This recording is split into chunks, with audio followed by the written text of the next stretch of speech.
Nigeria witnessed a series of defining political, cultural, and national developments this week, from a royal institution responding to allegations of abuse to major changes in revenue administration, intense political realignment ahead of 2027, and a fresh optimism on the continental football stage.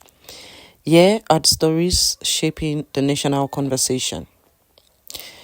The Benin Traditional Council has denied claims that the Oba of Benin authorized the assault and alleged humiliation of Dr Pedro Obaseki, a cousin to the former governor of Edo State, Godwin Obaseki.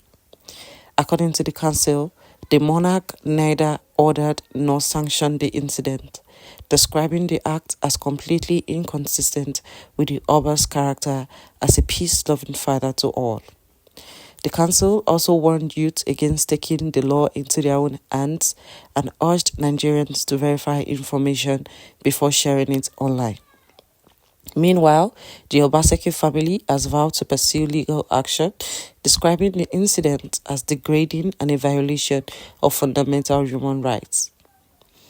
In Abuja, Nigeria officially entered a new phase of revenue administration as the Nigeria Revenue Service replaced the Federal Inland Revenue Service.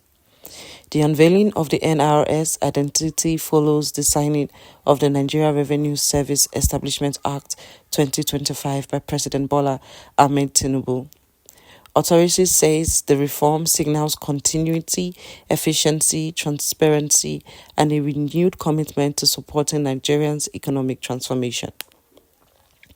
On the football front, Nigerian Super Eagles will face Mozambique in the round of 16 at the 2025 Africa Cup of Nations in Morocco. Nigeria topped Group C with a perfect record and will now battle for a place in the quarterfinals as Afcon enters its knockout stage across the major Moroccan cities. Politically, tensions intensified following Peter Obi's defection from the Labour Party to the Africa Democratic Congress. Reacting, presidential spokesman Bayo Onanuga dismissed Obi as a wandering politician, questioning his leadership credentials and accusing him of lacking a concrete vision for Nigeria. He also projected that Obi may once again emerge as Atiku Abubakar's running mate in 2027. Meanwhile, Minister of Works David Umahi declared that President Tinubu has delivered the Biafra Indigo sought through national inclusion and infrastructure investment. Umahi urged Southeast voters to support Tinubu's re-election in 2027, describing the coming year as one of restoration and warning against what he called political deception.